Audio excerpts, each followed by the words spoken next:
Mais bon, on va aller de l'avant avec notre consultation publique. Donc, bienvenue à cette assemblée publique de consultation. On est dans les premières d'ailleurs en présentiel. Celle-ci, depuis 2 ans, celle-ci va porter sur les modifications au schéma d'aménagement et de développement révisé en lien avec le dossier des terres des Sœurs de la Charité. Cette rencontre, elle se tient en mode hybride. Il y a donc des personnes qui nous accompagnent à distance. Là, j'élaborerai davantage là-dessus un petit peu plus tard. D'abord, pour me présenter, moi, je suis Alexandra Mauger. Je suis conseillère en consultation publique à la Ville de Québec. Je suis un tout petit peu nerveuse. Moi, j'ai toujours fait en ligne jusqu'à maintenant, donc je vais gagner en confiance ce soir avec vous. Également, là, je suis accompagnée de ma collègue Hélène Saint-Pierre, également conseillère en consultation publique.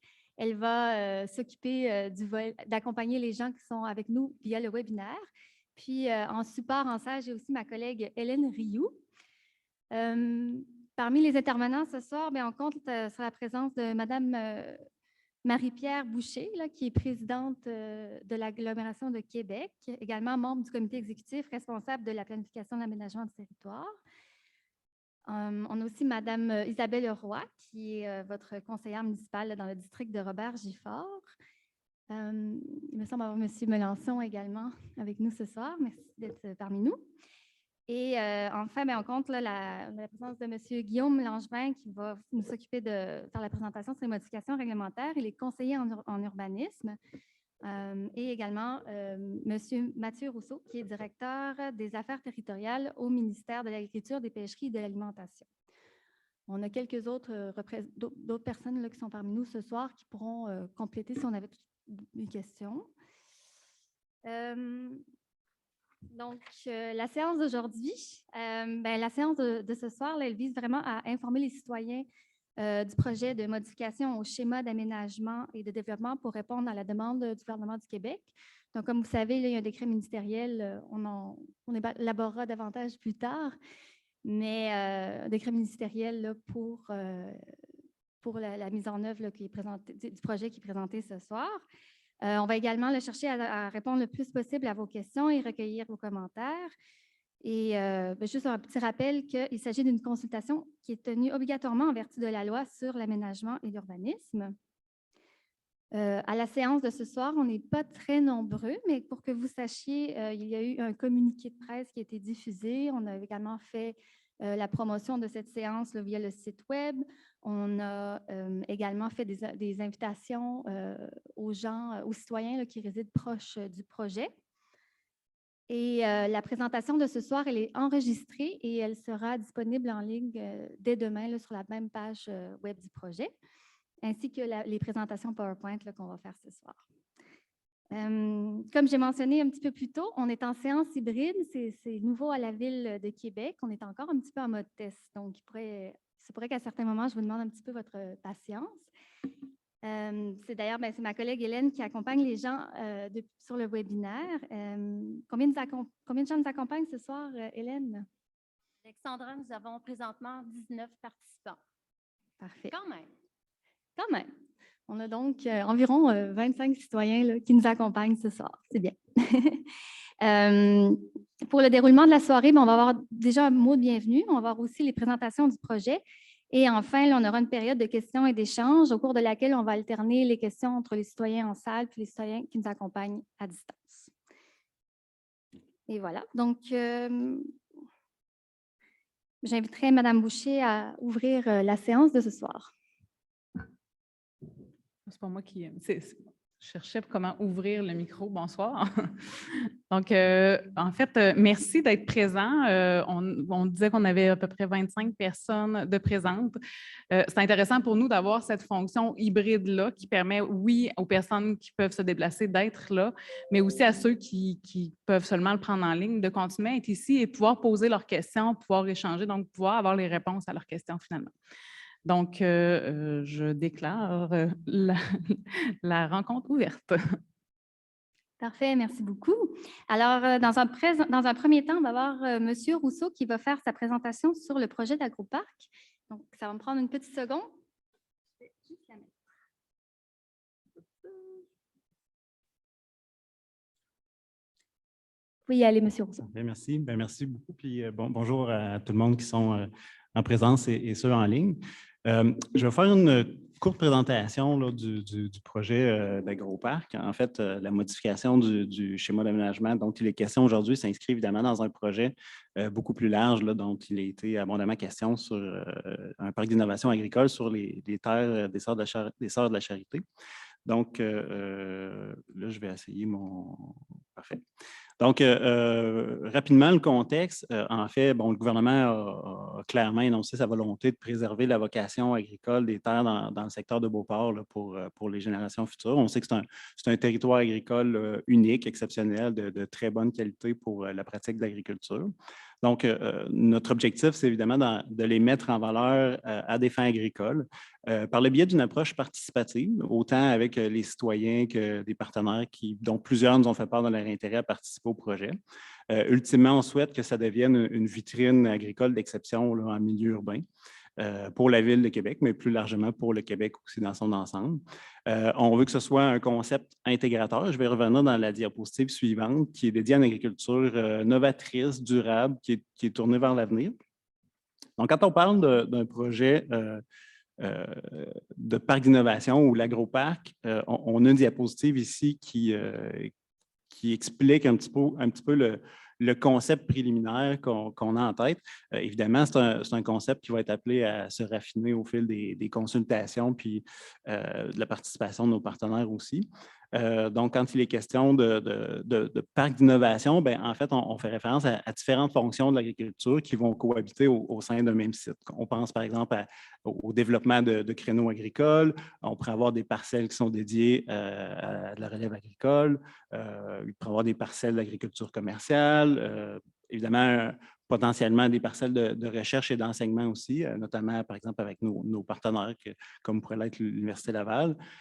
C'est un site qui a une bonne valeur agricole, mais c'est aussi un site patrimonial. Donc, on veut mettre en valeur l'héritage agricole de ce site-là et certainement qu'il y aura aussi des espaces dédiés à l'agriculture urbaine. Donc, essentiellement, le concept de base, c'est vraiment de faire cohabiter différentes fonctions agricoles sur ces terres-là. C'est un concept qui va être appelé, évidemment, à se définir au courant des prochains mois. Donc, justement, j'ai une diapositive ici qui présente un peu les grandes étapes du calendrier. Donc, nos prochaines étapes pour mettre en œuvre le projet. Donc, le 28 avril dernier, il y a eu l'annonce de l'entente de principe là, entre le gouvernement et la congrégation.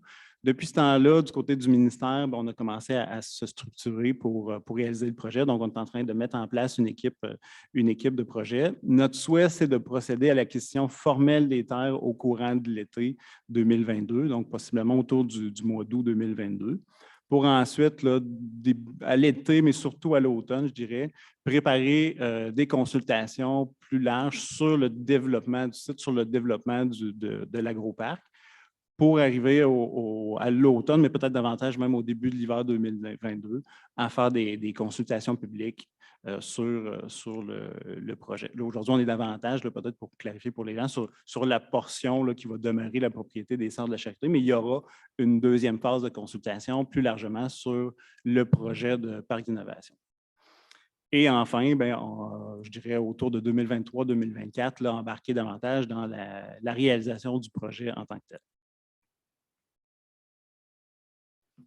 Donc, peut-être pour clarifier aussi pour les gens qui nous écoutent, là, de quoi il est question quand on parle des terres qui sont acquises par le MAPAC.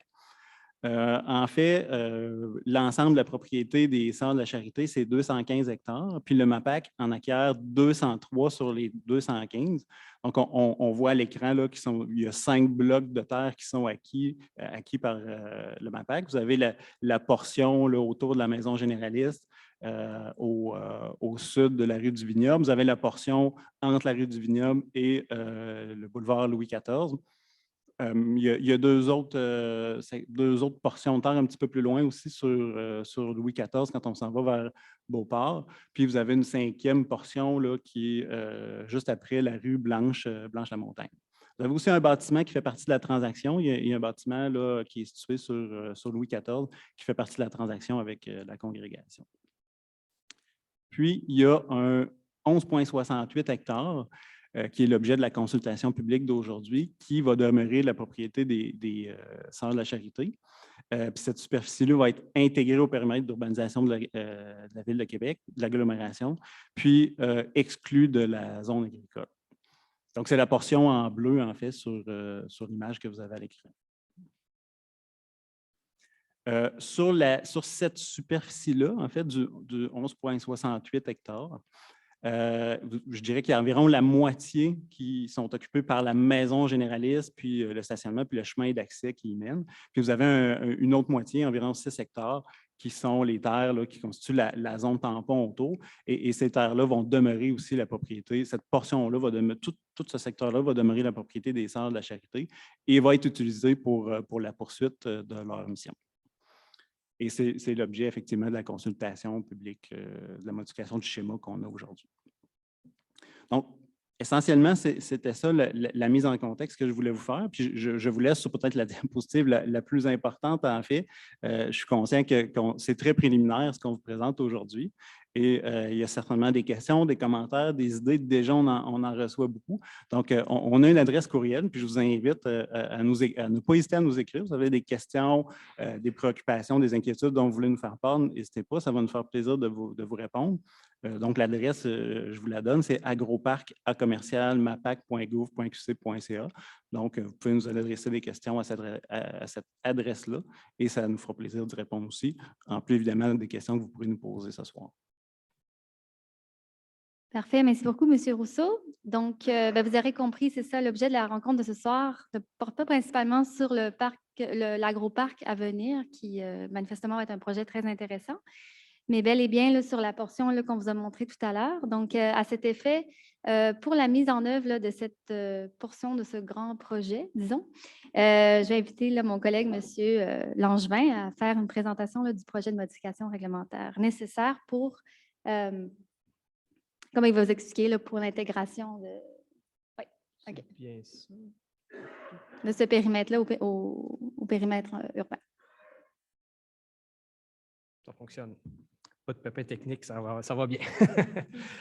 Donc, l'objet de l'Assemblée publique d'aujourd'hui, c'est la modification du schéma d'aménagement et de développement révisé de l'agglomération de Québec. Donc, on vous présente aujourd'hui le projet de règlement RAVQ 1496. Donc, pour débuter, il importe de remettre en contexte. Donc, les terres de l'Échisseur de la Charité constituent de grandes parcelles agricoles pour plus de 215 hectares. Sont localisées à la fois dans les arrondissements de Beauport et de Charlesbourg. Le plan là, que vous voyez à l'écran délimite en bleu là, les parcelles en question. Vous l'avez déjà vu là, avec la présentation de M. Rousseau.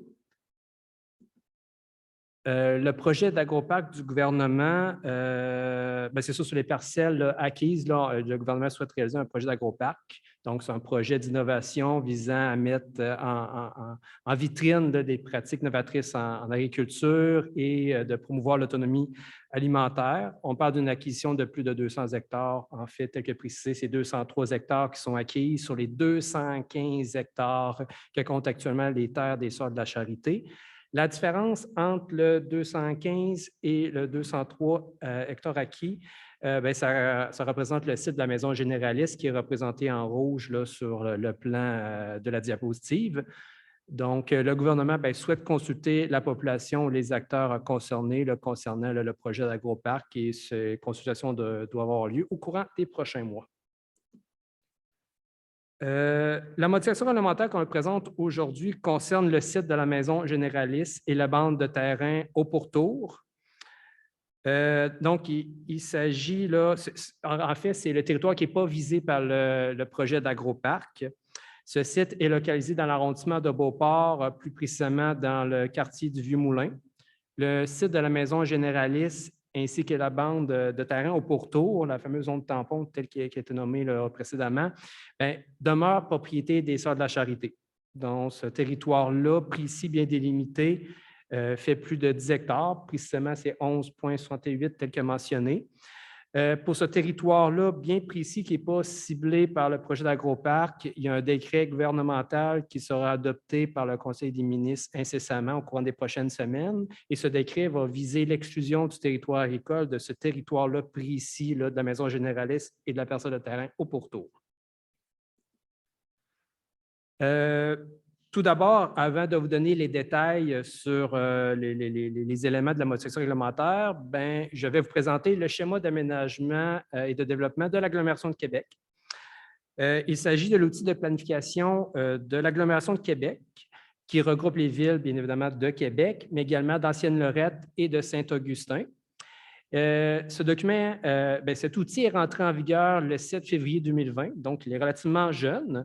C'est un document de planification qui établit les lignes directrices de l'organisation physique du territoire que l'on souhaite, là, en fonction d'une vision qu'on s'est donnée pour les prochaines années. Il détermine notamment le périmètre d'urbanisation et les aires de grandes affectations pour l'ensemble du territoire de l'agglomération. Donc, plus précisément, la source de la modification du schéma d'aménagement, bien sûr, c'est pour donner effet à la décision, à l'annonce de la décision qui sera prise incessamment dans les prochaines semaines par le Conseil des ministres d'exclure le site de la Maison généraliste, sa parcelle au pourtour, de la zone agricole provinciale. Cette décision-là induit des modifications au schéma d'aménagement au niveau afin de venir englober ce site exclu à l'intérieur du périmètre urbain et d'y octroyer une nouvelle affectation qui est l'affectation urbain Québec. Donc, les modifications à proprement parler, ça concerne la cartographie contenue dans le schéma d'aménagement et de développement de l'agglomération. Il y a 3 niveaux de modification de la cartographie. La première, ça concerne la cartographie de la zone agricole de l'agglomération. Donc, on doit procéder aux modifications des cartes 24 du schéma, donc du document principal du schéma d'aménagement, également la carte DC9 qui est contenue dans le document complémentaire. Le document complémentaire, c'est un document annexe du schéma d'aménagement. Ça contient l'ensemble des normes minimales que les municipalités constituant l'agglomération doivent tenir en compte dans leur réglementation locale pour assurer la mise en œuvre de la vision plutôt du schéma d'aménagement. Donc, conséquemment de l'exclusion du territoire agricole par décret, on vient modifier ces cartographies de la zone agricole pour venir retirer de la cartographie de la zone agricole le territoire de la Maison généraliste qui est délimité par le pointillé ici. Je ne sais pas, vous m'entendez moins bien. Par le pointillé ici, donc ce territoire-là se retrouve à être exclu de la cartographie de la zone agricole. Cette cartographie-là est en étroite ou est directement en adéquation avec la zone agricole provinciale sous responsabilité de la Commission de protection du territoire et des activités agricoles, la CPTAQ, instance gouvernementale. Le deuxième volet, ça concerne la cartographie du périmètre d'urbanisation de l'agglomération. Donc, on doit procéder à l'élargissement, comme mentionné précédemment, du périmètre d'urbanisation pour venir chercher les territoires exclus de la Maison généraliste et du territoire au pourtour. Donc, la carte qui est modifiée, c'est la carte DC1. Ce qu'il faut savoir, c'est que le périmètre d'urbanisation, c'est ce qui trace la limite entre le milieu urbain, où on retrouve la gamme étendue des usages, que ce soit résidentiel, commercial, industriel, institutionnel, ainsi que les infrastructures. On a pensé aux autoroutes, aux aéroports, etc. Du milieu agroforestier. L'agroforestier, c'est là qu'on retrouve en priorité les activités en lien avec l'agriculture et les activités forestières et agricoles en priorité. Donc, ce qu'on voit sur la carte, ce qui est identifié par la couleur beige, c'est ce qui se retrouve à être à l'intérieur du périmètre d'urbanisation. Donc, maintenant, dorénavant, suite à cette modification-là, le site de la Maison généraliste se retrouve à l'intérieur du périmètre urbain, considérant la présence de la Maison généraliste qui est déjà là, implantée depuis de nombreuses années.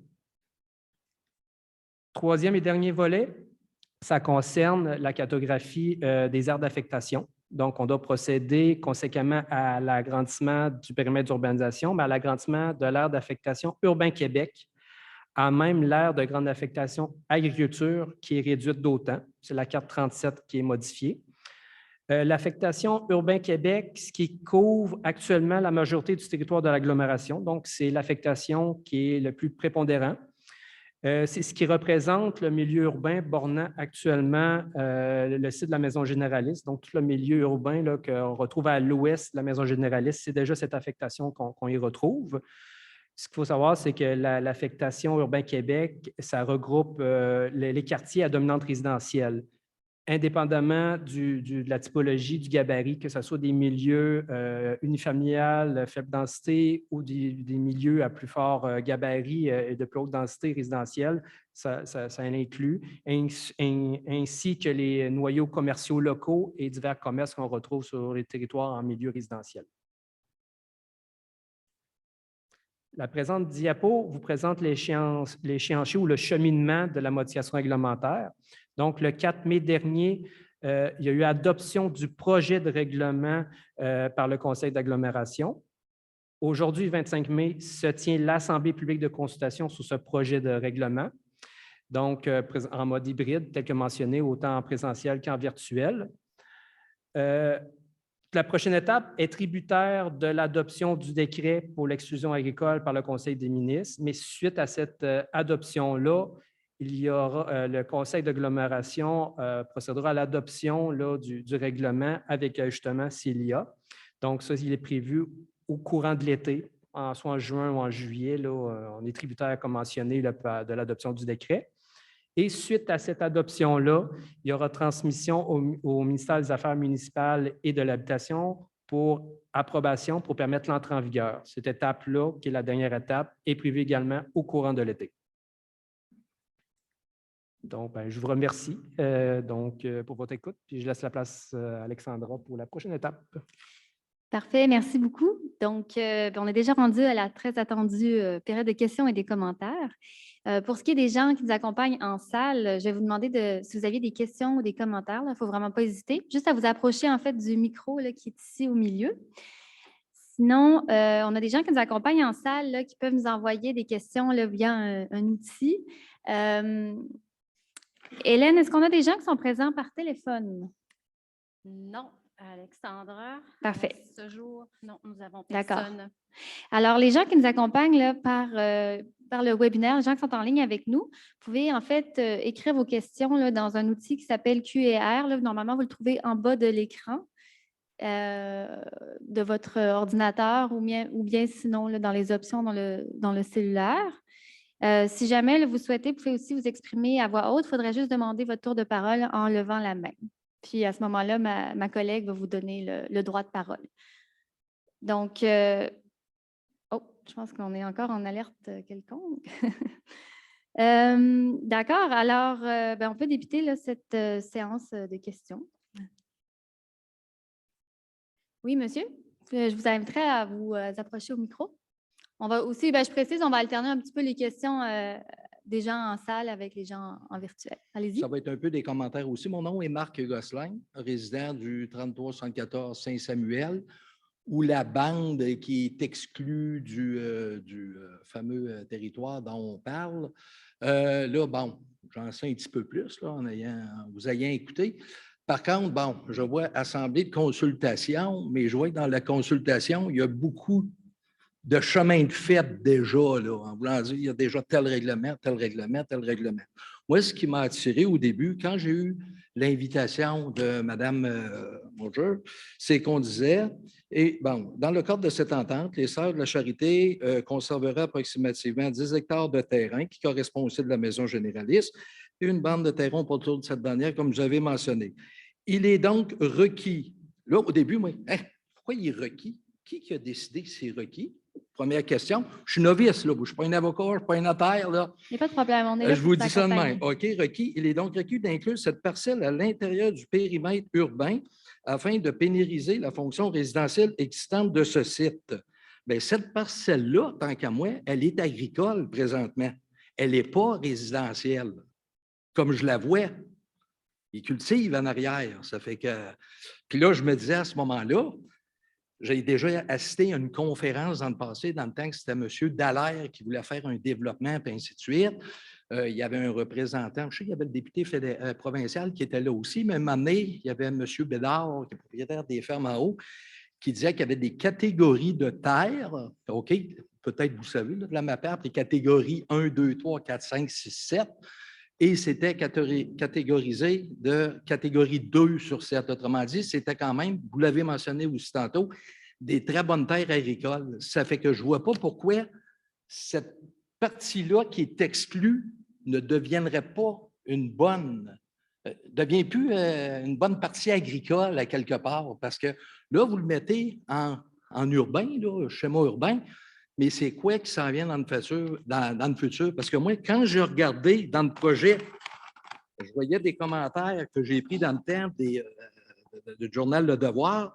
Le maire de la capitale, Bruno Marchand, a salué la conservation de la vocation agricole des terres qui remonte à l'époque de la Nouvelle-France, il y a 3 siècles et demi.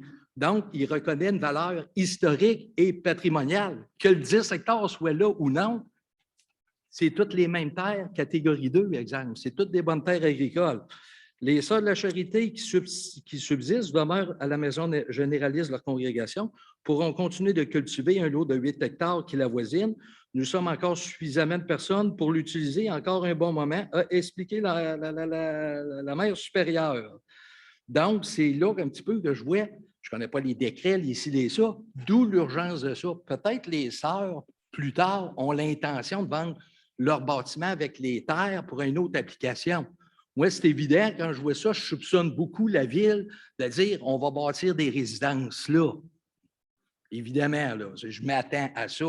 Mais je vois dans le coin de la 41e Ouest qu'il y a une bande de terre où c'était Hydro-Québec, c'est des terres qui ne sont pas agricoles du tout. Est-ce qu'on va y aller en priorité, aller prendre ces terres-là avant, ou on va aller tout de suite chez les sœurs à ce moment-là?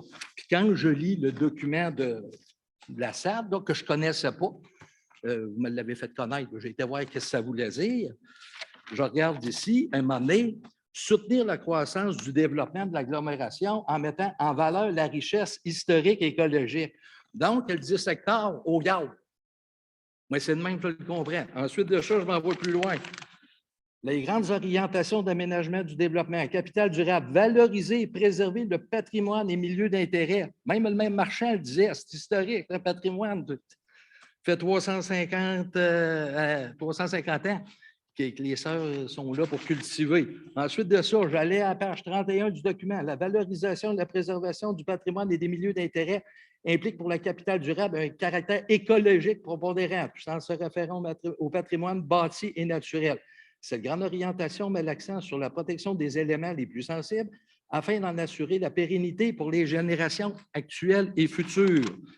J'allais plus loin, à un moment donné, on dit dans l'aménagement urbain dont on parle, on ne défend pas qu'il y a de l'agriculture sans élevage. Ça fait partie, il peut y avoir de l'agriculture sans élevage. C'est pour ça que moi, je veux un genre de transparence sur ce qui s'en vient sur cette terre-là quand les sœurs ne seront plus là dans 20 ou 25 ans, ou peu importe, ou quand ils vont vendre, de quelle façon à ce moment-là. Puis pour finir, oui, pour finir, je ne veux pas prendre le temps. Quand on parle d'agriculture, à la page, excusez-moi, 174 du document, les zones agricoles viables, le secteur de 10 hectares, c'est une zone agricole viable, bénéficie d'une protection en vertu de la loi sur la protection du territoire et des activités agricoles, le LPTAA. Vous savez peut-être ce que ça veut dire. Conformément aux orientations gouvernementales en matière d'aménagement, la SAD confirme ce statut de protection. Elle confirme le statut de protection. Et là, 10 hectares, on veut, comme je comprends, on veut l'exenter. Autrement dit, ce n'est plus des terres de qualité, et ainsi de suite. C'est le bout un petit peu que je trouve nébuleux là-dedans. Là. Parfait. Merci beaucoup, monsieur, votre intervention. C'est très riche. Puis, on remarque aussi que vous avez fait vraiment beaucoup de recherches. Donc, on va vraiment essayer de vous chercher à vous rassurer ce soir. Puis, peut-être un peu plus mettre la lumière là, sur les différents points que vous avez soulevés. Moi, j'en ai entendu beaucoup. Peut-être dans un premier temps, j'inviterais M. Rousseau à préciser un petit peu le processus de rachat là, des terres par le gouvernement et quelle est la négociation qui est en cours. À un moment, peut-être, on a aussi M. Gagné, là, qui est représentant des Sœurs de la Charité, qui pourrait peut-être en dire un petit peu plus sur les intentions des Sœurs de la Charité là, quant à l'avenir de la parcelle qu'elles vont conserver. Puis ensuite, j'inviterai mon collègue Guillaume à peut-être nous expliquer un petit peu qu'est-ce que c'est cette histoire de décret et de toute façon, s'il y avait d'autres projets à venir sur ces terres-là, comment ça fonctionne, les processus de modification réglementaire là, au zonage et tout ça. Et puis, si jamais il y en a aussi Mme Drolet parmi nous qui pourrait nous en dire davantage sur la protection patrimoniale. J'espère que j'ai repris la plupart des éléments. Parfait. Donc, M. Rousseau, allez-y. Oui, bien, en fait, comme je le mentionnais dans ma présentation, du 11,68, c'est sûr qu'il y a quand même une bonne partie qui est déjà occupée par la maison généraliste, le stationnement autour, puis les chemins d'accès. Évidemment, ça n'a jamais été envisagé par le ministère de l'Agriculture de dire on enlève toutes ces infrastructures-là et on les cultive. Donc, ça, c'est une première chose. Puis, la deuxième, notre objectif, c'était de préserver le maximum de terres agricoles. Puis, il faut être conscient dans les discussions qu'on a eues avec la congrégation que il y a un milieu de vie qui est quand même important, qui est la maison généraliste, puis de conserver une bande tampon autour de cette maison-là pour des fins qui s'apparentent à ce que la congrégation fait actuellement. Pour nous, c'était tout à fait logique dans le cadre de la négociation qu'on a eue avec eux. Donc, de façon transparente, on le dit, l'objectif, c'était de préserver le maximum de terre. Puis je pense que la transaction, l'entente qu'on a avec eux, c'est ce qui nous permet d'y arriver. Même s'il y a des terres qui sont actuellement utilisées à des fins agricoles, ce qu'on préserve, évidemment, c'est les terres qui ont le plus grand, c'est tout le site qui a le plus grand potentiel de développement de l'agriculture. C'est sûr que la zone tampon autour, évidemment, il y a moins de potentiel à des fins agricoles. C'est des toutes petites parcelles. C'est moins évident à mettre en valeur comme on le souhaite. C'est pas dit, je veux juste préciser que c'est 6, puis c'est 6 qui est réparti là, c'est pas 6 d'un seul bloc. Là. On a un bloc de 2, on a un bloc de 3, je pense, puis bon, c'est des petits blocs comme ça. Donc, pour nous, c'est ce qu'il y a eu comme conclusion avec la congrégation. Maintenant, le détail de ce qui va être fait sur ces terres-là, je pense que peut-être que je ne sais pas si la ville ou la congrégation voulait racheter. Évidemment, le ministère, lui, va consulter la population sur le reste, mais évidemment pas sur ce qui va être fait pour le 11,68 hectares. Là. Parfait, merci. Monsieur Gagné, ou peut-être on va y aller d'abord? D'accord. Parfait. Donc, vous aurez compris que la motivation réglementaire, c'est pour donner effet au décret gouvernemental qui vise l'exclusion agricole. Ce n'est pas parce que le territoire est exclu qu'il ne peut pas y avoir pratique de l'agriculture. C'est juste que ce ne soit pas un territoire protégé par la réglementation provinciale sur les territoires agricoles. Certes, il reste qu'effectivement, pour l'avenir, tout peut arriver. C'est maintenant inclus à l'intérieur du périmètre urbain avec l'affectation Urbain Québec. Donc, il peut y avoir une gamme étendue d'activités sur ce site. Cependant, présentement, on vient juste de modifier le schéma d'aménagement de l'agglomération, qui est un niveau macro, si je peux me permettre, de planification, qui donne un éventail d'outils.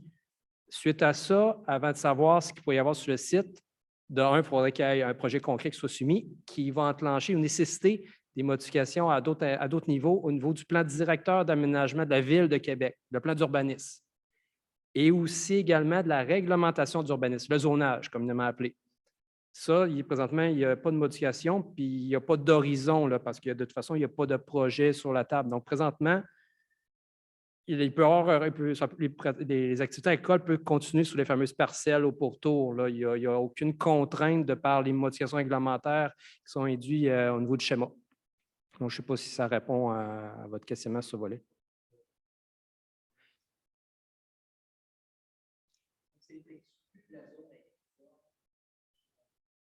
Je comprends bien. En plein ça. C'est ça. Oui.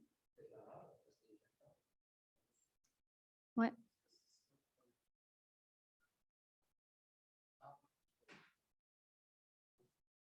C'est comme je disais, c'est de valeur parce que c'est quand même des belles terres qui ont une belle réputation aussi là, à ce moment-là, pour le 10 hectares. Là. Moi, je suis sur la route souvent dans ma job, puis je vois un paquet de secteurs, comme je mentionnais, exemple. Si on se promène dans le coin de la 4e avenue Ouest, pas loin, là, à un moment donné, ça s'appelle Bois-la-Concorde, je pense, ainsi de suite. Il y a une bande de terre que je donne un exemple. Au début, c'est un endroit, un stationnement pour ceux qui utilisent l'autobus, là, pas loin de du côté est, mais quand on avance après, c'est les poteaux d'Hydro-Québec, et ainsi de suite. Puis en plus de ça, ben, c'est des habitations de 3 et 4 étages de part et d'autre, côté nord, côté sud. C'est pour ça que, bon, là, c'est exclu des terres agricoles. Je trouve ça triste parce que, bon, c'était des belles terres cultivables très près de Québec, mais j'espère à ce moment-là que dans des avenirs futurs, dans 25 ans, moi, j'espère que tes sœurs vont rester 50 ans, Caroline, maintenant que je sais ça, mais j'espère que c'est toujours les priorités vont être données aux bons endroits, finalement, là, tu sais, surtout que les sœurs, je pense, voulaient encore cultiver encore, ils disent qu'ils ont le personnel encore pour le faire, là. OK, c'était mon commentaire. Mais je m'aperçois que les consultations, c'est bien plus pour information, parce qu'à chaque fois, il y a beaucoup d'avances de prix. Hein? Ben, présentement, c'est. J'allais mentionner que ce qui a été voté, c'est un projet de règlement. Oui. Donc, aujourd'hui, la consultation est vraiment pour en arriver éventuellement à un règlement. Mais ce qui a été voté, c'est le projet. C'est pour pouvoir arriver en consultation aujourd'hui avec vous puis avoir ces échanges-là. Là. Ça fait que regardez comme il faut votre document de la j'allais dire de la SAC, là, de la SAD, là. Puis il n'est pas là pour rien, je me dis. Là. Il a été composé par des professionnels. Il est bien fait aussi. Là. Il y a 200 quelques pages. Je n'ai pas tout lu. Mais j'espère que ça va être suivi au minimum à ce moment-là. Merci beaucoup. Parfait, merci. Je vois que Madame se lève. Vous aimeriez poser une question?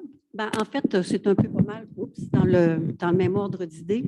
Monique Gagnon, Voix citoyenne, on a participé beaucoup aux consultations. J'essayais juste de le baisser. Hein? C'est pas grande. Hein? C'est ça, c'est que Voix citoyenne, on a participé depuis le début. Ça fait que nous, le SAD, le SAD, on a travaillé fort, on a participé aux consultations. Puis juste pour dire que on est parti de loin parce qu'en 2016, là, quand il était question du projet, il y avait un projet de 6500 construction qui était prévue sur les terres agricoles. Il ne faut juste pas l'oublier. C'était, M. Dallaire était déjà dans le dossier, puis on était rendu loin dans ce projet-là. Donc, c'est certain qu'il y a eu beaucoup de gens qui ont travaillé fort. Il y a eu des mémoires qui ont été déposées. Nous, on a déposé un en 2016, on a déposé un en 2017 lors de consultations. Donc, c'est sûr qu'on nous disait, si vous prêchez dans le désert, il n'y a pas grand-chose à gagner. C'est déjà tout cuit, c'est déjà tout fait. Le projet de M. Dallaire, le plus grand promoteur immobilier, va se réaliser. Mais on a tenu, puis on a poursuivi, puis on a continué. Donc, pour nous, c'est quand même, je dois le mentionner, c'est quand même une bonne nouvelle là, que 203 hectares de terres agricoles de très bonne qualité soient protégés. Donc, on veut quand même le souligner, le mentionner, que ça a été fait. Puis les consultations, je regardais le calendrier tantôt, des fois, c'est vraiment des échéanciers, en autant que ce ne soit pas le 25 décembre. Là, c'est vraiment, des fois, c'est toujours des deadlines, soit en été au mois de juillet ou le 25 décembre. Là, ça fait que ça, c'est un peu ingrat. Mais puis on aimerait aussi, juste une petite information, commentaire, on aimerait que les gens soient partis du processus pour construire la consultation, parce qu'on aimerait qu'il y ait beaucoup de choses pour permettre justement aux gens de dire avant même, parce que si le projet arrive tout écrit, tout ficelé, puis qu'on a juste à dire oui ou non, c'est plus tannant. Ce qu'on aimerait ça, qu'il y ait des choses même différentes, des colloques, des conférences, pour susciter la réflexion, pour qu'ensemble, on puisse bâtir quelque chose qui soit vraiment intéressant. Donc, c'est sûr que ce n'est pas 215 hectares qui est protégé, c'est 203. Il y a un 10 hectares que nous autres aussi, c'est certain qu'on a des préoccupations. Puis vu qu'on a déjà l'occasion de le mentionner à ce moment-ci, il est tôt dans le processus, mais on a regardé ça nous autres aussi, là, la zone tampon, puis on avait des questions. Puis, on a une géographe avec nous qui s'appelle Claire Binette, qui nous a beaucoup aidé dans l'élaboration de nos mémoires pour ce qu'on a fait en 2016 et en 2017. Puis, elle va vous souligner aujourd'hui la préoccupation qu'on a, eu égard à cette zone tampon là, qui est autour, parce qu'on sait que c'est sur ce 12 hectares là, que porte la consultation aujourd'hui. Ça, Claire va présenter un peu notre question. Parfait, merci beaucoup. Oui. Parfait, pas de souci. Est-ce qu'on avait des questions en ligne? Certainement, Alexandra. Donc, une première question de Madame Magnan qui mentionne « Nous sommes voisins des Sœurs de la Charité sur l'avenue Saint-Samuel. Nous souhaitons savoir s'il y aura une portion des terres qui sera consacrée à des jardins communautaires. » OK, une portion des terres dans des 6 hectares là, qui sont... OK. Sans doute, il n'y a pas d'autres détails là, sur la question. Je peux y aller, effectivement. En fait, comme je le mentionnais, on n'est pas rendu là dans la conception du site, mais c'est sûr qu'on souhaite qu'il y ait des espaces pour de l'agriculture urbaine, de l'agriculture citoyenne. Je ne peux pas vous dire exactement ça va être où sur le site, ça va être quelle superficie, mais certainement, ça va faire partie de la réflexion dans le développement du projet, certainement. Parfait. Bon, besoin, si ça ne répond pas à la question, la personne peut réécrire. Puis, si c'était la portion du 6 hectares là, dont il est question, on viendra repréciser à ce moment-là. Est-ce qu'on avait d'autres questions ou commentaires? On a effectivement d'autres questions, notamment Madame Boivin. Quelles sont les orientations du schéma d'aménagement de la ville? Densification, avoir plus de logements, HLM. Est-ce que ce nouveau territoire s'inscrit dans les besoins de ce schéma? Bien, la nouvelle affectation Urbain Québec, comme on dit, c'est une affectation urbaine. Puis, excusez-moi, c'est sûr que les principes du schéma, c'est de viser la densification du territoire, donc meilleur usage des sites là, du milieu urbain. Donc, c'est sûr et certain. Donc, ça va dépendre aussi du contexte du milieu. Hein. On a quand même un milieu de faible densité à proximité, donc il y a toute une question. Et là, c'est comme si on extrapole comme s'il allait avoir des constructions. Comme on dit, on n'en est pas là, mais aucunement. Mais dans un cas, il pourrait y avoir, mais en ce moment, il y a tout un contexte à tenir compte. Là. Je peux poursuivre? Oui. Oui, il y a un petit peu d'activité quand même. OK. Alors, toujours de Mme Boivin, cette fois-ci, davantage de commentaires. Aujourd'hui, il y a eu présentation d'un projet de loi par le gouvernement du Québec qui permettrait à toutes les villes de faire l'acquisition d'un terrain lorsque celui-ci devient disponible. Alors, elle poursuit, si je comprends bien, lors de la mise en vente des terrains des Sœurs de la Charité. Ceci pourrait signifier donc que la Ville de Québec aurait priorité sur l'achat de terrains. Alors, on est en commentaire. Oui, on va le prendre comme un commentaire. Oui. Toujours du côté, on a une autre citoyenne, Madame Laplante, une question. Bonjour, que comptent faire les Sœurs de la Charité avec le territoire qu'elles gardent?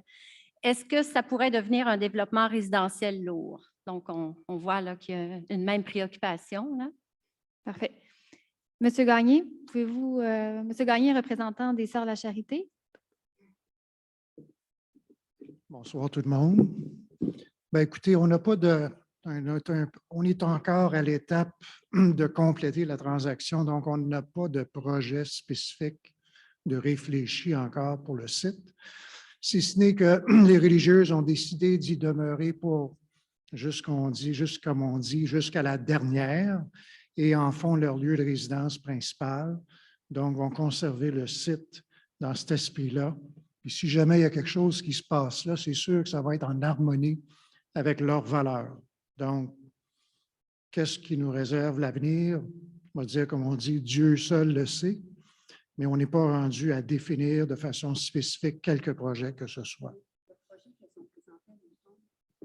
Ça, c'est à l'arrière du bâtiment. Il y aura un projet qui est en réflexion actuellement, qui est à l'étude pour du logement abordable.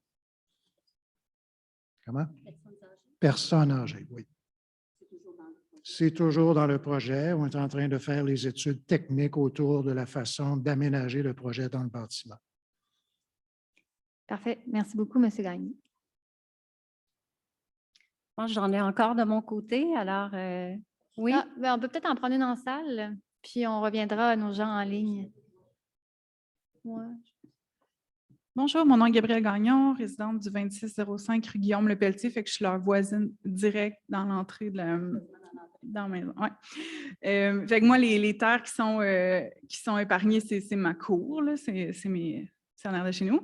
Il a un peu répondu à ma question, quoique j'ai très hâte de savoir ce qu'ils vont construire là-bas, puis je voudrais savoir, être tenu au courant de quand est-ce que vous allez le dire, puis comment ça va se faire. Je suis très curieuse. dans le fond, ma question, c'est qu'est-ce qui empêche les sœurs de morceler les terres puis de les vendre par la suite à la ville ou autre? Guillaume, aurais-tu des précisions là-dessus? Oui, au niveau réglementaire. Au niveau morcellement, on parle juste lotissement. Effectivement, présentement, il n'y a rien qui l'empêche de pouvoir vendre. Ça concerne la congrégation de savoir s'ils souhaitent vendre des parcelles. C'est sûr, ça va nécessiter des opérations cadastrales d'obtenir permis de lotissement, mais en fonction des normes, il n'y a rien qui l'empêche. Mais après, avant qu'il y ait tout projet, comme je disais tantôt, ça nécessite d'autres étapes de modification réglementaire au niveau du plan d'urbanisme et de la réglementation. Et ces étapes-là impliquent nécessairement des consultations publiques. Donc, la population sera consultée. Donc, c'est ce que je pourrais préciser. Même si c'est à eux, puis normalement, ils pourraient faire ce qu'ils veulent avec ça. Il faut qu'ils nous consultent quand même. Oui, bien, ce qu'ils veulent, peut-être au niveau de la vente, on n'a pas nécessairement de contrôle, mais au niveau des usages, des fonctions, comme l'ensemble du territoire, il y a un zonage, donc la population sera consultée là, dans le cadre de ces modifications réglementaires-là, indépendamment que ce soit une propriété des Sœurs de la Charité. OK. Merci. Merci à vous.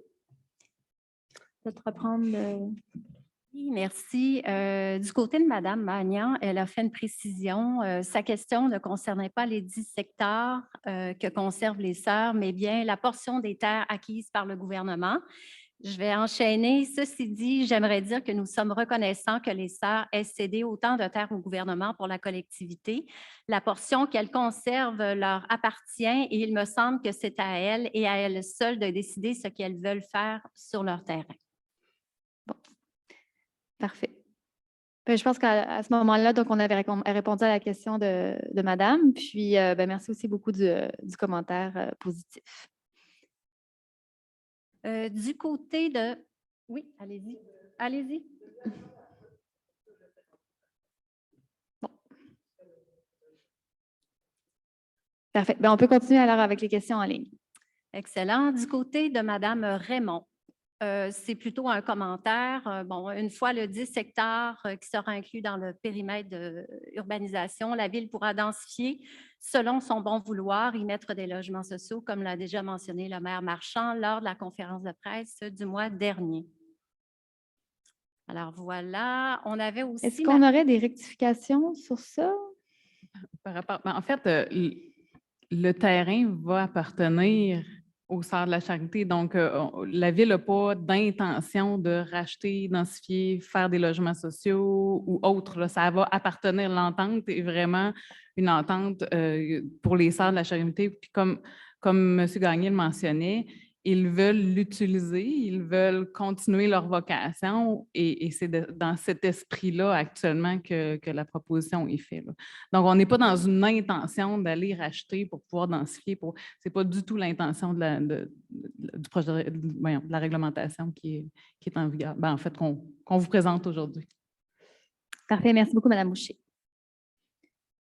On continue. Alors, on poursuit. On a Mme Boivin qui ajoute, en d'autres mots, le territoire ciblé dans la rencontre de ce soir permet de dézoner la zone et devient alors une zone non agricole officiellement.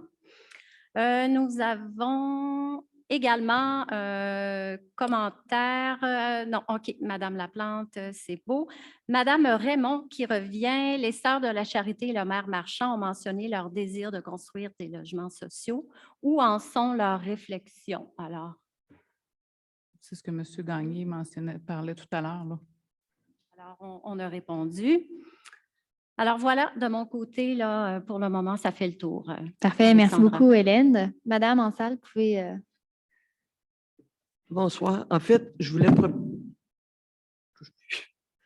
profiter de l'occasion pour nous proposer en même temps une petite réflexion sur variation autour de la densification douce. Parce que si vous avez suivi un petit peu les débats publics récemment, au congrès de l'UMQ et tout ça, c'est beaucoup dans l'air. Puis ce qui se passe ou ce qui va se passer ou ce qui ne se passera pas, ça peut avoir des incidences là-dessus. On ne peut pas s'empêcher de se questionner. Mais il y a un préalable que je voudrais faire, peut-être pour le bénéfice des autres personnes. Le fameux 12 hectares, on est très conscient que le terrain spécifique où est située la maison généraliste et qui est avec ses dépendances, le stationnement, peut-être des hangars, le petit jardin en arrière, le parc où les cerfs vont se balanciner. Ça, c'est un espace qui est en zone agricole, mais qui n'a rien à voir avec l'agriculture. Donc, ils ont des droits acquis à des fins non agricoles parce que ça existait bien avant la loi. Alors ça, c'est une question qu'il ne faut même pas se poser. Ce qui est en cause, c'est ce qu'on a appelé la zone tampon. C'est un nouveau terme que j'ai appris ce soir par rapport à ça. Alors, je fais un petit retour en arrière. On a parlé tantôt du SAD, du schéma d'aménagement révisé. Donc, il a été approuvé, il est entré en vigueur en février 2020, puis ça a pris 2 ans avant qu'on fasse un règlement qui a été déposé en même temps que celui qui est discuté ce soir, qui permet la mise en œuvre, la transposition, si je peux dire, dans le PDAD, dans le plan d'urbanisme, des caractéristiques en conformité. À première vue, il ne semble pas y avoir de changement au niveau des règlements d'urbanisme et plus spécifiquement sur les normes de densité. À première vue, ce que j'en ai compris, j'ai été obligé de consulter un urbaniste chez vous parce qu'il y avait des documents trop... je pense que je suis passé du chinois au coréen puis ensuite au français. Mais si on retourne au SAD que monsieur a tout à l'heure commenté, nous autres, on l'a lu je ne sais pas combien de fois, là, il y en a eu 4-5 versions, puis à un moment donné, c'était quasiment comme... En tout cas, la densité moyenne qui est prévue dans le SAD, peut-être que vous êtes des nouveaux élus aussi, il y a peut-être des choses que vous n'avez pas encore tout à fait assimilées. Là. Nous autres, on commence à être pas pire. Donc, c'est une densité moyenne de 30 logements à l'hectare.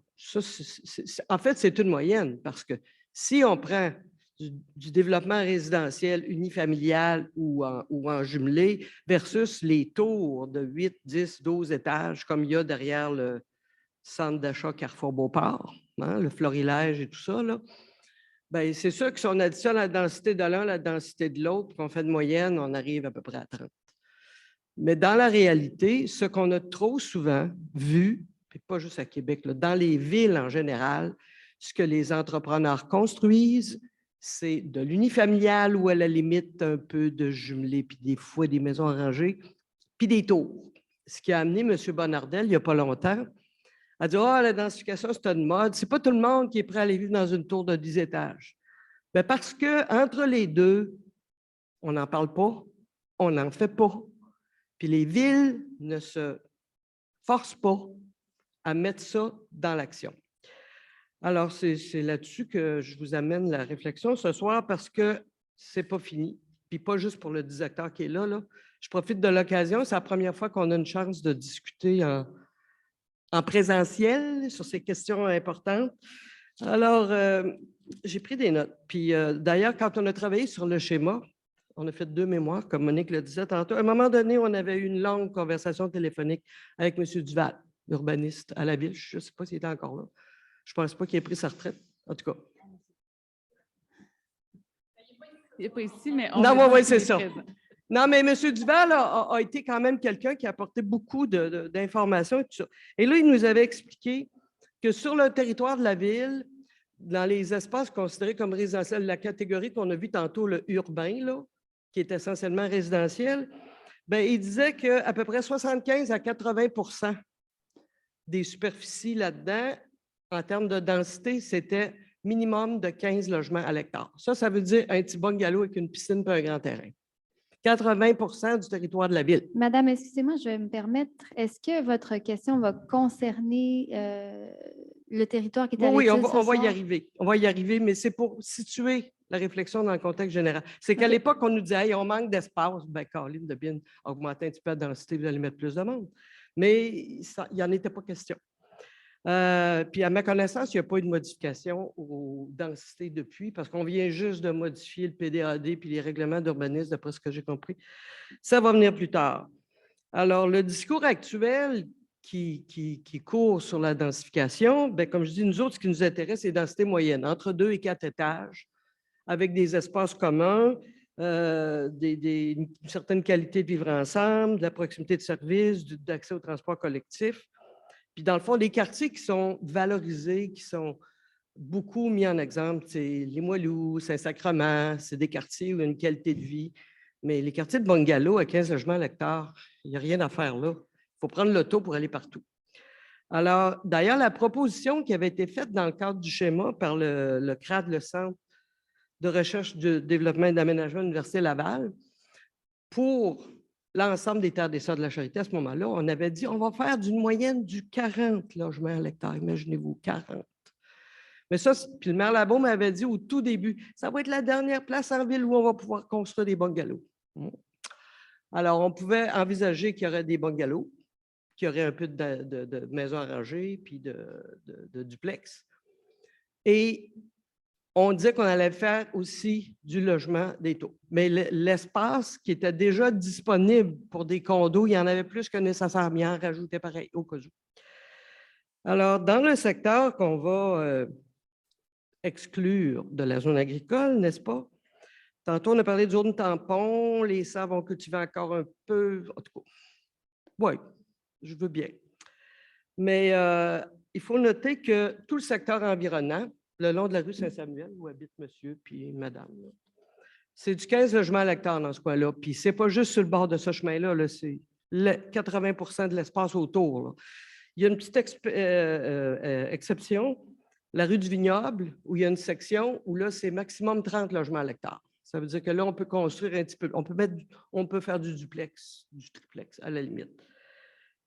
Mais quand j'ai eu à consulter le PDAD la semaine dernière, grâce à la collaboration d'un de vos collègues, qui me l'a envoyé parce que j'ai regardé à partir du sommaire décisionnel, pas pour ce dossier-là, mais pour l'autre, parce que finalement, ils sont connectés. Je ne comprenais pas, j'ai dit, on parle de telle carte, je ne suis pas capable de référer à rien. Fait que là, il me l'a envoyé, il m'a expliqué. Et ce qu'on constate, je ne sais pas si c'est fait à dessein ou si c'est accidentel, mais c'est bien étrange. La couleur de la cartographie. OK? Alors, lorsqu'on parle, il y a une carte qui s'appelle la carte numéro 11, dans la page 16 du PDAD, qui montre les densités. On a la densité 0, c'est les secteurs forestiers ou agricoles. Ça, c'est dans un petit gris bleu pâle. Ça, ça va.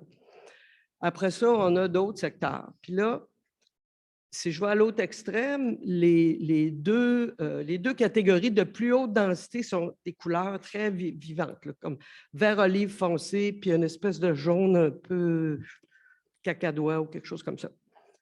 Alors que du minimum 15 hectares, maximum 30, minimum 15 logements à l'hectare, maximum 30, puis entre les deux, c'est des couleurs quasiment toutes pareilles.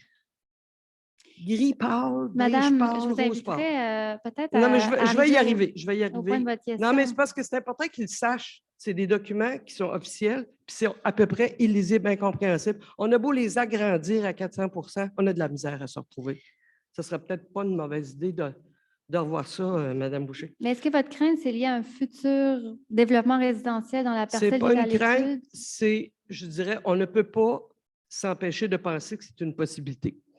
Puis là, je vais arriver directement. On a parlé, tantôt a parlé du projet qui a été évoqué par les religieuses lors d'un article dans Le Soleil l'automne dernier.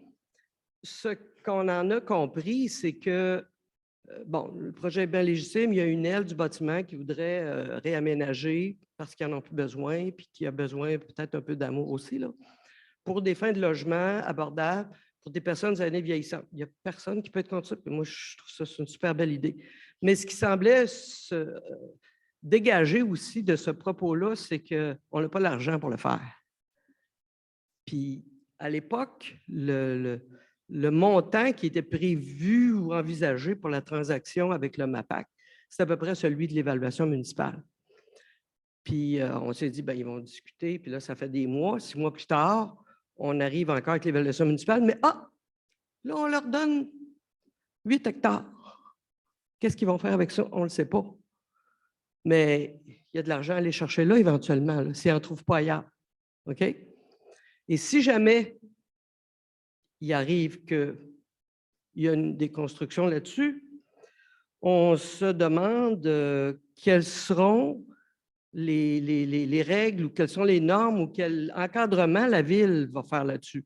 Tantôt, on a parlé, on a dit, ben là, le PDAD, il y a pas eu de ils vont peut-être avoir à faire des changements ou des ajustements. Après ça, le PDAD, le plan d'urbanisme, ensuite, le règlement de zonage. Parce que là, écoutez, ça fait déjà 2 ans que le schéma est révisé, approuvé. Puis on vient juste de faire des ajustements dans le PDAD. Les règlements de zonage, il n'y a rien de fait encore.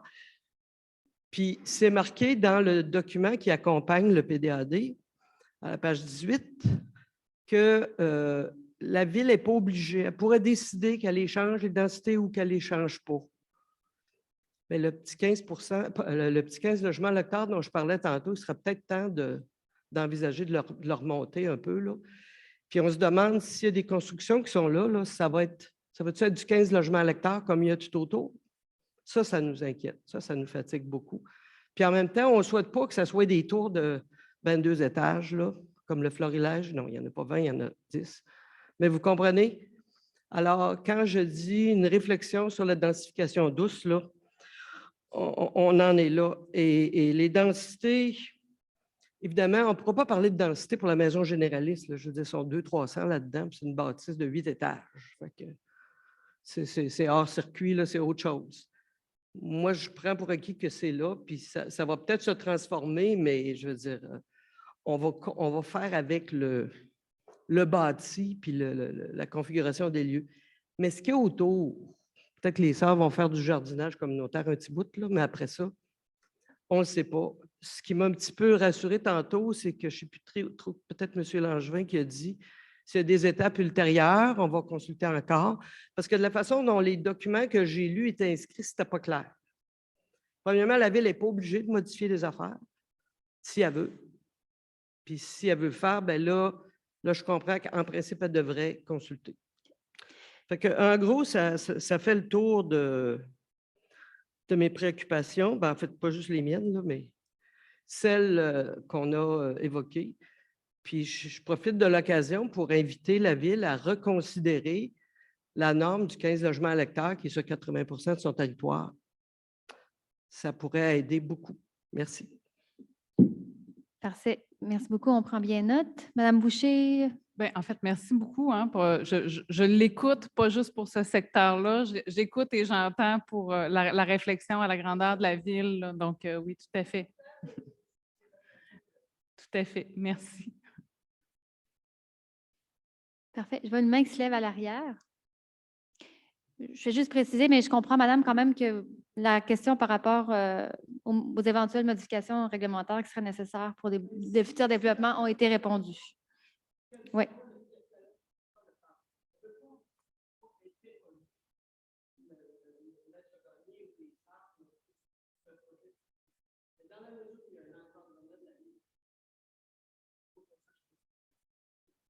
Bien, alors, à ce moment-là, je pense que, comme toujours, vous serez informé en temps et lieu. Là, on est obligé de vous informer de toutes les étapes. Ça va être assujetti au processus de consultation. Oui. Bonjour, Valérie Drolet, directrice de la division de la planification stratégique du territoire. Donc, M. Duval est dans mon équipe, Guillaume également. Alors, seulement pour clarifier, tantôt quand on parlait de faire atterrir, si on peut dire, le schéma d'aménagement dans le plan d'urbanisme, donc ça se passe bien, c'est en vigueur actuellement. Le terrain est là, même s'il est dans une zone agricole, il bénéficie quand même d'une grille de zonage, donc un zonage qui s'applique actuellement. Donc, la maison est prévue, tout ça. Donc, ça va bien. Ce que Guillaume disait tantôt, c'est qu'une fois qu'on a ce décret-là, eh bien, nous, on doit par la suite modifier le schéma dans un premier temps et par la suite voir du côté du plan d'urbanisme qu'est-ce qu'il faudra faire pour refléter la nouvelle réalité. Donc, ça, c'est notre deuxième étape qui n'est pas celle de faire atterrir le schéma qu'il y a 2 ans, là, qu'on n'aurait pas vu découler dans notre réglementation. Donc, troisième étape, oui.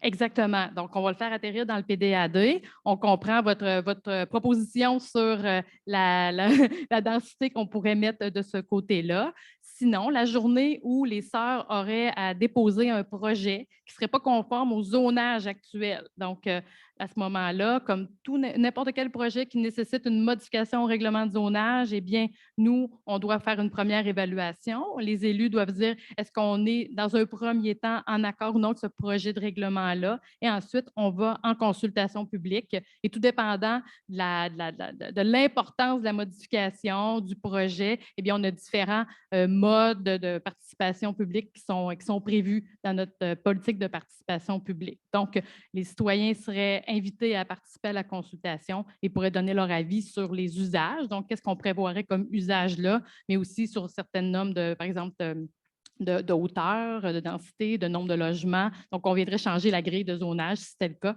puis on viendrait vous consulter à cet effet-là.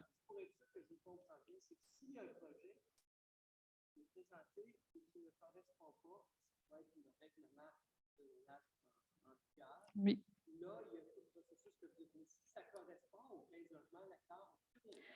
Bien, en fait, pour répéter la question là, pour que tout le monde l'entende, si les sœurs déposaient un projet qui est conforme à la réglementation en vigueur, bien, nous, la Ville, on se doit d'accepter le projet. Mais ça, c'est pour n'importe quelle demande de permis qui se fait. Ceci dit, ce ne serait pas seulement la densité qui serait acceptée. Hein. Il y a aussi, comme je vous disais, là, les normes d'implantation, les marges, donc différents éléments qui sont prévus à la grille de zonage auxquels devraient satisfaire. Actuellement, le zonage est assez, je dirais, restrictif là, pour ça reflète ce qui est actuellement sur le terrain. Bien, donc, pour le 8 hectares, il faudrait valider exactement la limite de la zone, mais vous comprenez qu'on est assez attaché actuellement au plan du zonage sur qu'est-ce qu'on peut faire et ça nécessiterait, je suppose, une modification au règlement. Là, donc, si on voulait aller un peu au-delà de tout ça. Là, donc, Attention parce donc, M. Mélenchon demande est-ce qu'un 74.4 ou donc dans ce cas-ci, on aurait un règlement de zonage là, qui prévoirait des consultations publiques, qui pourrait même aller jusqu'à une approbation référendaire là, si on devait se rendre là. Ça serait assez étonnant qu'on ait un projet d'une ampleur qui nous permettrait d'utiliser d'autres moyens pour y arriver. Là. Je ne crois pas qu'on irait jusque-là. Donc, voilà.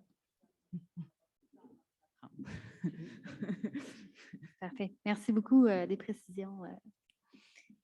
Oui, madame. Dans le fond, en prenant en considération et le parc agricole et la zone exclue, j'aimerais savoir si la Ville a prévu de faire des réaménagements ou des accès vers la maison, parce que moi, je vis dans une rue qui est à la Ville, mais je suis aussi la seule entrée vers chez les sœurs, puis ça commence à être problématique, la circulation avec les employés, tout ça, puis c'est déjà problématique sur Saint-Samuel, sur Guillaume-Lepelletier, la vitesse, le nombre de véhicules, parce qu'il y a du monde qui vient travailler là tous les jours. Fait que je voulais savoir s'il y avait eu un réaménagement prévu.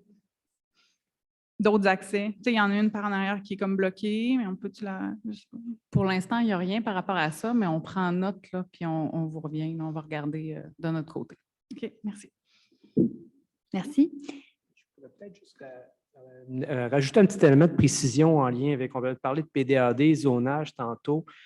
Puis, monsieur, le premier intervenant, j'oublie votre nom, vous avez fait référence tantôt à l'agriculture avec élevage. La seule sans élevage, tout élevage, sans élevage, la seule modification que ça induit le fait de venir inclure à l'intérieur du périmètre urbain le site de la maison généraliste, c'est que présentement, l'ensemble des terres, vu qu'ils sont à l'extérieur du périmètre urbain, il peut y avoir de l'agriculture avec élevage. Considérant que le site maintenant se retrouve à l'intérieur du périmètre urbain, il y a une modification qui est induite, on devra plus avoir la possibilité de faire de l'agriculture avec élevage. Donc, ça sera juste de l'agriculture sans élevage à l'intérieur du périmètre urbain pour le site de la maison généraliste. Fait que ça va être une motivation qui sera à faire, mais il n'y a aucun échéancier. Puis ça, effectivement, c'est une motivation qui devra découler dans la réglementation d'urbanisme.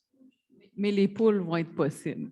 Bien, ça, c'est vu comme l'agriculture urbaine. Tu sais, il faut distinguer l'agriculture de grande échelle de l'agriculture urbaine, effectivement. Droit 4, effectivement, vous connaissez plus que moi.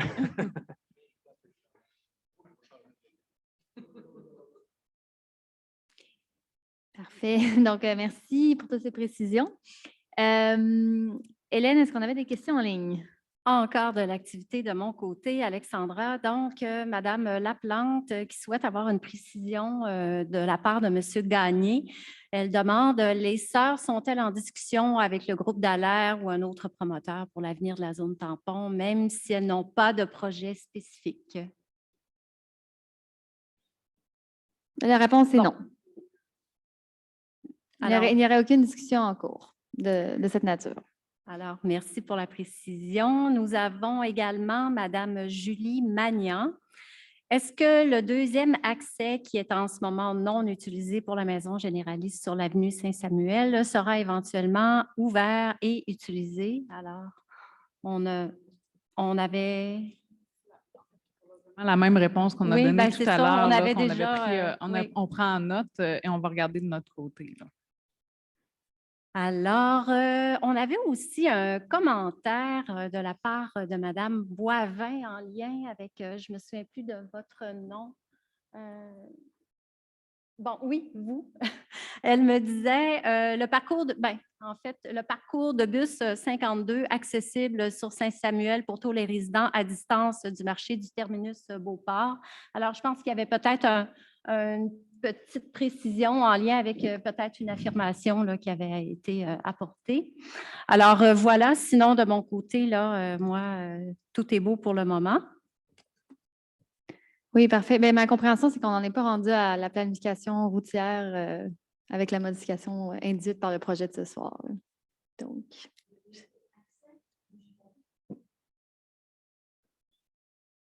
Bien, Madame demande à savoir c'est quoi les accès, s'il existe un seul accès au site. Ce que je comprends, c'est que présentement, il y a 2 rues qui finissent ben, il y a une rue qui débouche, c'est l'allée d'accès principale pour la maison généraliste. Il y a un autre qui finit en cul-de-sac, mais il y a une barrière.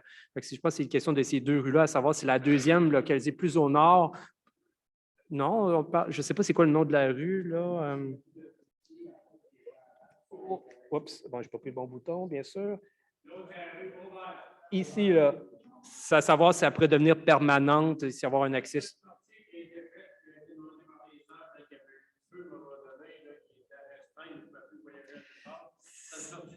Et voilà. Bon, la question, ce que je comprends, c'est si ça pourrait devenir permanente. Je comprends là, que c'est ça. Là. Oui, oui, effectivement. C'est à l'intérieur de leur terrain qui demeure propriété des Sœurs de la Charité. Oui, c'est dans la zone tampon, effectivement. Et ça leur appartient, en fait, parce que l'autre volet qui appartient à la ville est déjà une rue. Donc, le volet qui appartient aux Sœurs, c'est plus à elles de voir ce qu'elles feront de ces chemins-là. C'est ça. Il y aurait possibilité de pouvoir créer un accès de façon permanente s'ils le souhaitent. Il y a déjà une rue publique qui amène jusqu'à la limite de propriété.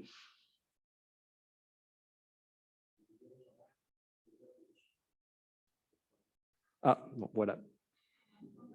Comme quoi, il y aurait eu un sommaire. Sommaire d'ici. Ah, bien, parce que effectivement, je pense qu'il y a quelques mois, il y a un sommaire, parce qu'à l'époque, considérant que c'était à l'intérieur du territoire agricole, ça nécessitait des autorisations auprès de la Commission de protection du territoire agricole pour l'aménagement de ce chemin d'urgence-là. Mais là, considérant, comme vous savez, qu'il y aura une décision d'excès du territoire agricole, ce terrain-là, présentement, ils pourront aménager un véritable accès s'il y a besoin. Parfait. Je ne vois plus de gens qui se lèvent en salle pour poser une question ou faire un commentaire. Hélène, tu me confirmes? De mon côté, je confirme qu'il n'y a plus personne non plus là, avec des questions et commentaires. Parfait. Bon, ben, je pense que ça va nous mener vers la fin de cette séance. Donc, on va remercier évidemment tout le monde qui était présent avec nous ce soir en mode présentiel, comme on dit, et en virtuel également. Ah, on aurait une dernière.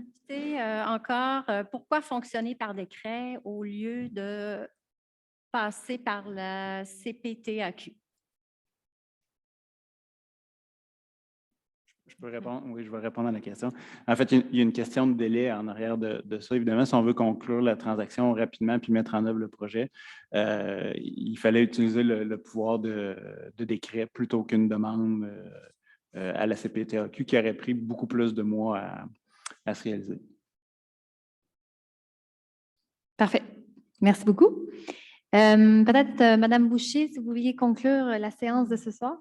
Oui, en fait, je vous remercie beaucoup, autant les personnes qui sont en ligne que les personnes présentes. Vos questions, vos commentaires sont très riches pour cette consultation-là, mais aussi pour les réflexions au niveau de l'aménagement du territoire. Là. Donc, on entend bien le souci des gens de maintenir un beau territoire agricole, mais aussi de s'assurer que quand ce dézonage-là serve à plus grande échelle et garde quand même un volet adéquat pour les citoyens du secteur. Donc, rassurez-vous, il y a des processus de consultation quand il y a des changements. Donc, on suivra les processus de consultation standard pour s'il y a des demandes. On n'est pas là actuellement. Aujourd'hui, c'était vraiment pour cette modification-là au niveau du schéma d'aménagement.